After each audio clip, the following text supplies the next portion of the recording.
Welcome to this podcast called Curious About Recovery. I am Kirsten Honeyball. I am your host. And in this podcast, I'll be diving deep into eating disorders, which are complex and challenging to navigate.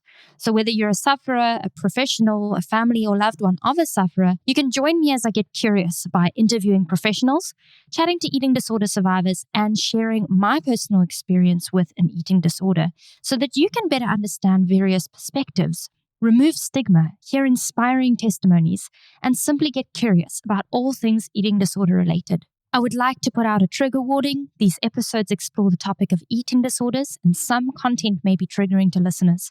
Topics explored may mention, but are not limited to, trauma, diets, food and body types, suicide, mental illness, substance use, self-harm, violence, gender identification topics, and more. Please take care before listening to any episodes. It's important to note that this podcast is not aimed to diagnose, treat, or cure any form of mental illness and should not be seen as a replacement for treatment of eating disorders. Everything said here is expressed in relation to personal and professional opinions, and listeners should be encouraged to view these episodes as an open-minded exploration of various possibilities and perspective rather than hard facts and solutions. Please take what applies or resonates with you and leave the rest. And if you're struggling with an eating disorder, don't hesitate to reach out to me at kirsten@kirstenhoneyball.co.za.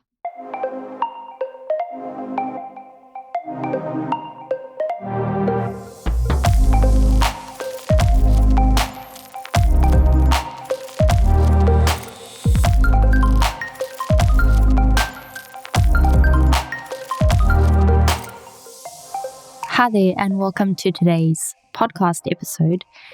I'm going to be talking to you a little bit about this concept that I guess isn't very original, but is definitely something that I highly value, and I speak to a lot of my clients and people who come into contact with me about eating disorder recovery.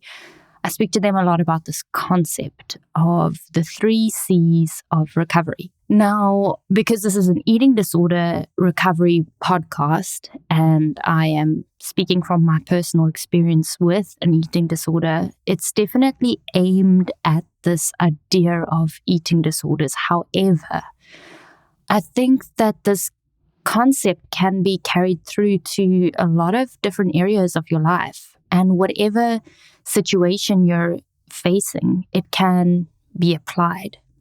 So this could even be for someone who's looking to enhance their personal relationships, or who is on a personal development path or something like that. And these 3 C's I'm going to elaborate on, but they are connection, community, and creative expression. Now, they sound quite simple when put that way, which I guess they are.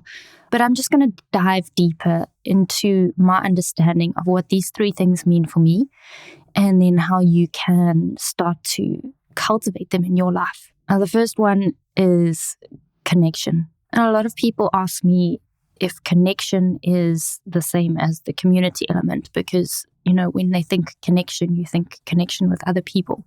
And yes, to some degree, this is correct. When we are born, when we are conceived, the first thing that we experience as tiny little microscopic beings when we are in our mother's wombs is connection. We are made from connection. We are made from the connection of our father and mother. Whether it was a loving one or a not loving one, it was still a connection. So to think of ourselves from this level of connection from the very moment we began to exist. We are then in our mother's womb for 9 months. And in this space, what do we feel? We feel probably the most connected we will ever experience with another human being, because we are completely held. We are completely safe. There is nothing that we know of harm us. And, when we are in our mother's wombs, we're in the fetal position. And that's why often when I've had my most incredibly challenging emotional moments, there's been times where moving into the fetal position and crying in that position has been the most comforting. There's something about this position that is so natural to humans. So looking at this idea of being connected as something we were fundamentally formed from is really important when you think of the need for us as humans to be able to connect. And when you think of connection, you can think of connection with other human beings. But I don't want your thought to end there. And, the truth is a lot of the time we form really toxic connections with other human beings. We might be in a destructive relationship or an abusive one, or in something where we are the abuser, we are the manipulator. And so the quality of our connections with other human beings is a really important element to look at holistically when you think of yourself in a recovery spectrum. And, when I think of recovery, I think of the recovered self, the recovered intuitive self, the recovered natural self, the person who lives in harmony and grace and peace with whatever comes up. A lot of the time, these connections that we have with other people are not peaceful and are not graceful. And that might be because of another person's doing, or it might be directly because of something that we are doing. This idea of connection goes beyond just connecting to other human beings. It is absolutely critical for us in our recovery to connect to oneself and to assess the connections that we have to other things. What are our connections or our ties or our even attachments to concepts, to societal norms, to cultures, to values, to spiritual beliefs? Every single thing is about how we connect to it. And so we really need to be looking at how we are connecting in the world. And this starts with the ability to connect to oneself. And for those of you who don't know about things like somatic experiencing as a form of therapy, might not be familiar with this kind of connection. The ability to be so interoceptively aware of oneself that things move with ease, that recovery doesn't seem like a fight all the time. And I really believe that when you are nurturing or allowing yourself to connect with yourself, you find, this has just been my personal experience and I've heard a lot of people talk about it, you find an ability to easier move through decisions that used to really, really challenge you. Like, for instance, eating a meal, or eating a different type of food, or stopping yourself just before you're about to go purge a meal and saying, I don't have to do this. I remember the first time I had a binge, I was about to go purge, and something inside me said, well, what if you didn't have to go and do that? And then I thought, well, oh my gosh, the only thing left after that is this horrible discomfort that I have having eaten way too much. And the ability to be able to stop and to allow myself to feel uncomfortable in my own skin was a really powerful, pivotal point in my personal recovery. Now, the reason why I'm talking about this is because a lot of the time what we do in eating disorders is we lose the ability to connect to our physical selves. To be able to say, my stomach feels sore after I eat this type of food. Therefore, would it be loving and nurturing to overeat that kind of food? Or being able to connect to things like hunger cues that aren't necessarily your stomach growling. So, for instance, I know that I sometimes get headaches when I'm actually hungry, or I start getting quite agitated, or even something like being able to recognize when you need rest or when you need to slow down or to breathe. And you're only able to give yourself these things that your body's asking for if you are in a state, or if you practice the ability to connect to yourself. And this is done through finding stillness, making stillness a priority. When I am making time for stillness, to slow down, to gather my thoughts, to reflect on my emotions from a non-judgmental point of view, I find that I'm better able to face whatever fears I have around food in my body in that day. Now, in my course, my 6-month course that I do for eating disorder recovery, I speak about the concept of awareness, right? This is the precursor to change. However, you cannot see the change cultivating if you do not take the driving seat and act towards that change. But the thing that people get wrong, the gap, people miss it out, is this act of compassion, right? So if you have awareness of the way your body feels, the way you're thinking, the way you're behaving, or something like that, and you don't have compassion, often you can move into a place of self-judgment. Being able to connect with oneself as a tool to being able to better navigate your recovery has to come from a place of non-judgment. And now that place doesn't come easily either. You have to choose to not judge your thoughts. You have to choose to forgive things of the past that are troubling you, to let go. And that is not an easy process. And so if you are having difficult thoughts or emotions and thinking, well, why aren't these things going away? It's probably because you're still in that growing stage of learning how to let things go, of learning how to be more graceful and more peaceful towards yourself. But it has to start with this ability or this intention of connecting to oneself. So some of the ways that I connect to myself, and I'll use this in various different ways depending on what my current situation is calling for, is I listen to meditative frequencies, so like binaural beats or meditation music or Tibetan singing bowls or something like that. And I'll put my headphones on, and whatever I'm doing, sending emails, anything like that, and I just allow this music to just be with me. And then when I'm wanting to be more intentional about it, I actually stop and I take that time to listen to this music without any other distractions. So I'll lie down on my bed, close my eyes, and just allow, like I said, this music to be with me. And sometimes in that space, I will just allow thoughts to flow. I will think of pictures. I will think of words or feelings or colors. And sometimes I do a body scan.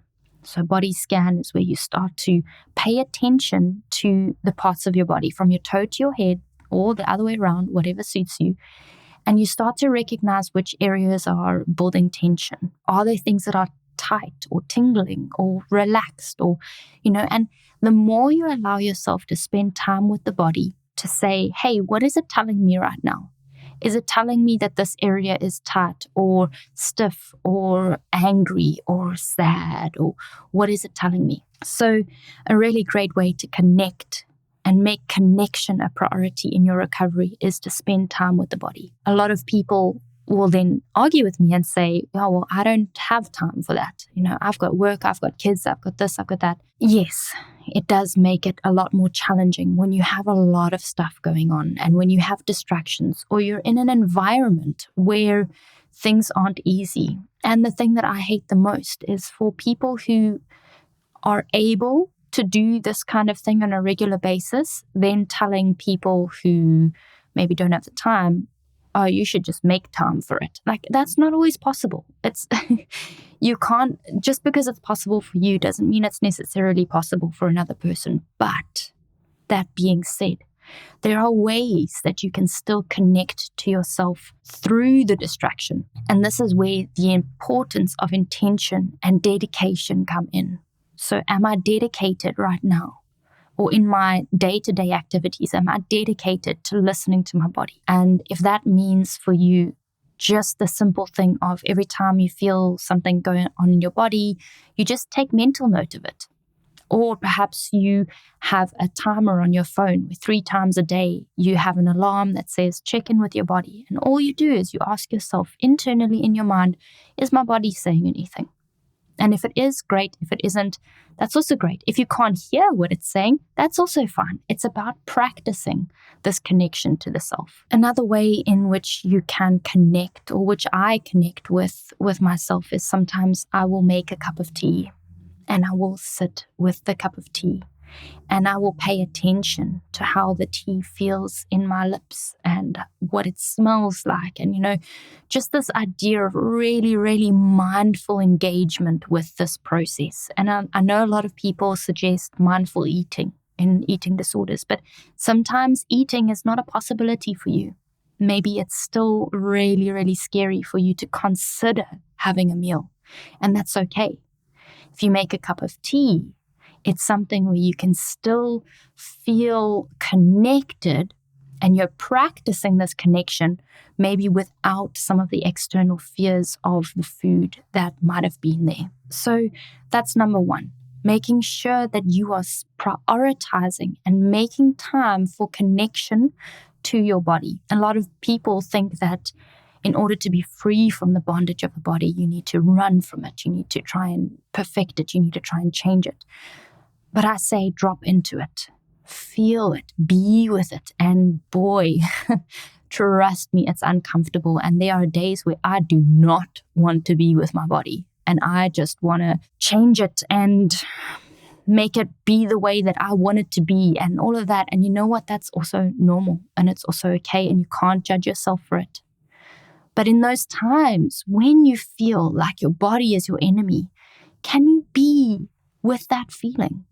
Can you say it's okay for me to be feeling this anger right now? Instead of trying to deny yourself what you're really feeling, express yourself as well.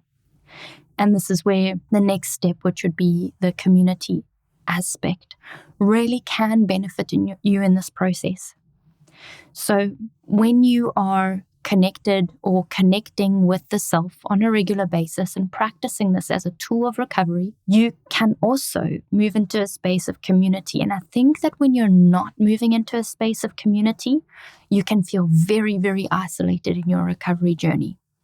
And what I mean by community is, yes, maybe it's a charity or some kind of service. Maybe you are on a service team in your church or something like that, which is great. It gives you purpose. It gives you some kind of thing to wake up and look forward to in the morning. But what I mean about community is finding someone or someones who understand your illness and who support you through it. A lot of the time we can find communities that tend to feed into our eating disordered behaviors and thoughts, or we find communities that don't necessarily benefit. So, for instance, you might find that you're speaking to a whole bunch of people that understand your eating disorder and maybe even have an eating disorder, but they themselves are stuck. And therefore, the only thing that ever happens is you guys run around the same circles of stuckness together. And so finding someone or someones who have an understanding of the illness, have no judgment over the illness, and have some solid guidance for you or mentorship or the ability to hold space for you. Super, super important. Ultimately, the space that you want to be in when you're in your recovery is a space of feeling safe, because for so long, we haven't felt safe in our own bodies, in our own environments, in our own minds. And to have someone or a group of people that help us feel safe is so, so important. And this speaks into, this idea of tribe. You see all these trending businesswoman groups, and they're like, this is our business tribe, or, our women's tribe, or not that this is only for women, but the idea is that when we do things together in community with people who understand us, with people who support us, with people who can perhaps sometimes see things that we can't see and guide us and be firm with us, be stern with us, but also be gentle and loving. When we have that, we grow together. We're able to support each other. And so if you don't have someone like this, I highly recommend exploring some options. Go to a group, a meeting, find a Facebook group, or even just find a mentor or a coach or a psychologist or someone that you can connect with and that you can feel in community with in this process. I think this is why I gravitated so well with the idea of 12-step meetings. And now I'm not saying that a 12-step meeting is the be-all and end-all of recovery, because it's not. There are so many layers, but there is immense, immense value in that process. And the things that I've learned and taken away from that process were really, really meaningful. But at the same time, you can sometimes be involved in a 12-step meeting and the people are toxic and it doesn't benefit you. So reiterating this concept that the type of people or the people that you choose to be in your tribe or your community are really important. So you can be in a church, but you can be with really toxic Christians, or you can be in a church with really humble and graceful Christians. So the people make the community, not the community itself. I think that's why so many people get hurt by things like 12-step meetings and churches and religious groups and all of that, is because, the foundations of the principles might be great, but sometimes when you throw people into the mix, everything falls apart. Anyway, besides the point, one of the things that I meant to say is that one of the first things I felt when I stepped into the rooms of a 12-step meeting was I felt welcome, and I felt like I belonged. I felt like people cared about me, and I felt like people were hearing me and people were supporting me. I found friends in those groups that I could go to when we were out at dinner and say, I need you to come to the bathroom and pray with me because I feel like throwing up my meal. And they would do it. And it wasn't weird. It wasn't like, okay, gosh, she's such a burden, she's struggling with this thing again. I genuinely felt supported because they knew what I was going through. So number 2, community. Find those people who support your journey, but people who don't only support your journey, but are informed enough to know exactly what you're going through. And then the importance of actual community, like being a part of something. A lot of the time, our eating disorders want to isolate us. A lot of the time, it's very scary when we're feeling depressed or anxious to put ourselves out there. And there are going to be moments where staying at home in your room under your blankets and watching series is the best thing you could do for yourself. But if you're practicing step 1, which is the connection part, the connection to be able to be honest with yourself about what's really going on. Am I isolating because I'm scared of being around people in the discomfort that I'm currently experiencing? Am I isolating because I'm stuck in self-pity? Or am I isolating because I'm actually in solitude and that's really what my body needs right now?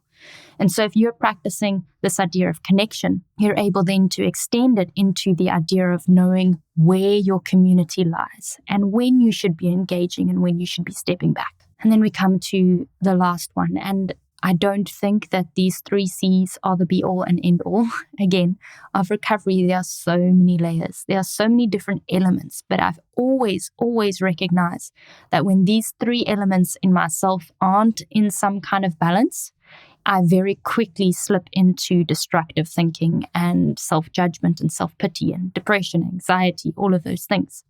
So if you can just begin to nurture these 3 elements, you're at least one step ahead of where you might have been in the past when you weren't nurturing them. So the last one is creative expression. And you may think that I mean creative expression as an art form or singing or dance or something, which it very well can be. But when I speak about creative expression, I mean a lot of the time we don't speak the things that are in our hearts. We don't speak the things that are in our heads. And yes, sometimes these things can be destructive. And that's where we would tie into the community again, where we go, okay, here's a thought or feeling I'm experiencing. Instead of denying it and ignoring it and waiting for it to go away, because I'm connected to myself, I'm going to bring it to my community and ask them what to do with this thought or how to approach this thought or this behavior. This ability to get what's inside out is so important for a recovery journey. The thing that we leave out is expressing the stuff that holds us the tightest. It's those bonds of the eating disorder. We become so isolated in the thoughts. And I can give you an example. For instance, I always used to have these thoughts of preempting a purge or a binge or restriction or something like that. And I wouldn't say anything to anyone because it didn't make sense to say anything to anyone, because I don't know whether I was really thinking that those thoughts were a problem. I don't know whether I knew they could be expressed. But the more I found myself not speaking, the deeper I fell into the behaviors. As soon as I had someone that I could go to and say, you know what, today I feel like going to this shop and buying this food and then eating it while I'm on my own watching this series, and then I'm going to throw it up, and then I'm going to eat this, and I would actually start to vocalize these things and say, these are my crazy thoughts. My crazy thoughts are telling me to do X, Y, Z. They're telling me to count calories or exercise when I'm injured or something like that. And when I was able to express every single thing, not leave one stone unturned, I really found a lot of freedom around the grips of the behaviors. So with the third C being creative expression, it first starts with the simple act of expression. So being able to actually say, this is how I feel, this is what I'm thinking, this is what I'm scared of, this is what I love, this is what I don't love. And to be able to be honest with oneself about those things, which doesn't come unless you're in a space of connection. So you first need the connection, then you're able to understand what's going on within yourself, and then you're able to express it. And guess who you can express it to? You can express it to the people that you found in your community. So it first starts with the idea of this actual expression, which is a form of self-honesty. And who can I say this stuff safely to? Can I say this stuff safely to a close friend or a person who is in recovery with me, or a mentor or a psychologist or a coach? Who can I express these things to? Then the next step of self-expression or creative expression is the actual part of playing. And I think we become so scared of creatively expressing ourselves because we want to be really good at what we're expressing. So when the idea of play as an adult seems so foreign, but it's so necessary. It's so necessary to not give two craps about who's looking or who's judging or what's being said at the, there's times where I've taken paint and I've tried to do a painting and it's just come out as brown smush because I cannot paint. But what I did is I tried to paint and I was in that process and I realized that I wasn't good at it. But it wasn't bad that I wasn't good because I was in the process of painting rather than in the result of painting. And I think this is where creative expression comes in. And I speak into this with Libby Parker, who's a dietitian for theatrical performers, in one of my other podcasts, is this idea of art, dance, song, paint, play, anything that allows you to move freely, helps you drop into the impermanence of things. And when you are recognizing that you are impermanent, your thoughts are impermanent, your feelings are impermanent, your financial situation is impermanent, and when you make peace with that, you're able to move freely.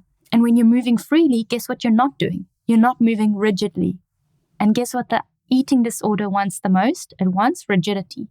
So when we move from a space of rigidity and tightness and rules and structure and all of that stuff into a space of creative expression and flow and allowing and free and play, we find that it's less scary for things not to be going perfectly, for things not to be under our control, for things to be free, for things to change. When we start to embrace change, and we're doing this through our honest expression of ourselves, because it doesn't help if we are doing something creative, but we're not actually expressing ourselves. We're not actually being honest with how we feel about what we're doing. I feel like everything I'm speaking about is quite abstract.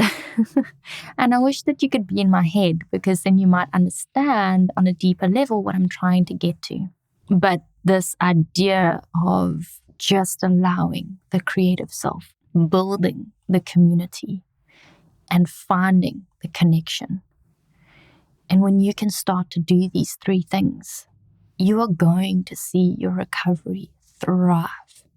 Because yes, it's about the food, but it's not about the food. We cannot begin to intuitively feed ourselves if we aren't making time to connect. We cannot have freedom if we aren't allowing ourselves to be creatively expressive. We cannot have a sense of belonging if we aren't allowing ourselves to be in community with others. The point of this podcast episode is to try and challenge you to say, which of these three areas are lacking, or which of them are not in balance, or which of them do you find you're not connecting with? Are you struggling to connect with yourself? Are you struggling to connect and find community with others?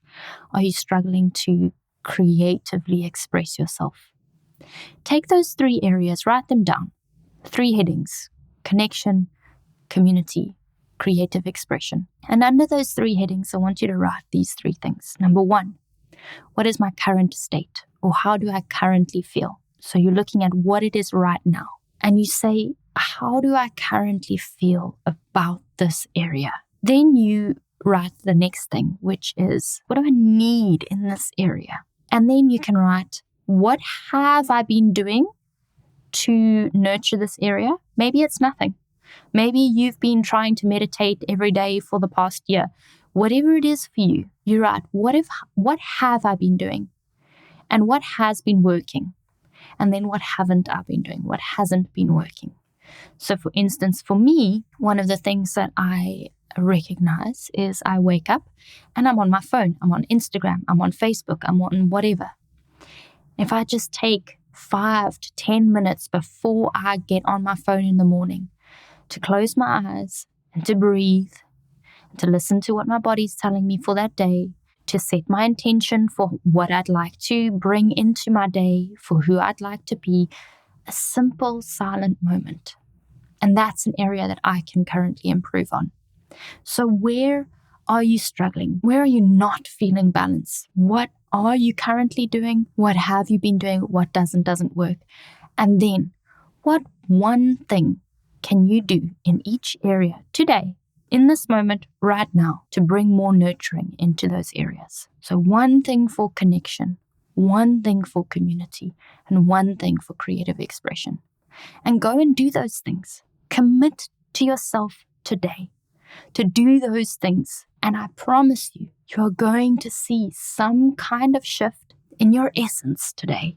If you allow yourself to drop into these things, if you allow yourself to do them and just see it as explorative. So with that, I encourage you to go look at those 3 areas, recognize how they impact your recovery journey, and ask yourself what nurturance needs to be brought into each of these 3 areas, and then follow through with the action to do them. And I'd really, really, really love you to comment or send me a message on my Instagram at Curious About Recovery to tell me what came up for you in this exercise. So thank you so much for being on the show today, and I will see you in the next episode. Thank you so much for listening to today's podcast. If you have liked it, share it with people who you think might benefit from listening to it as well. Don't forget to go to my Instagram page called @CuriousAboutRecovery to find out about upcoming episodes or to browse the episodes of the past. You can also follow my personal page called @KirstenHoneyball, where you can get inspiration for your eating disorder recovery.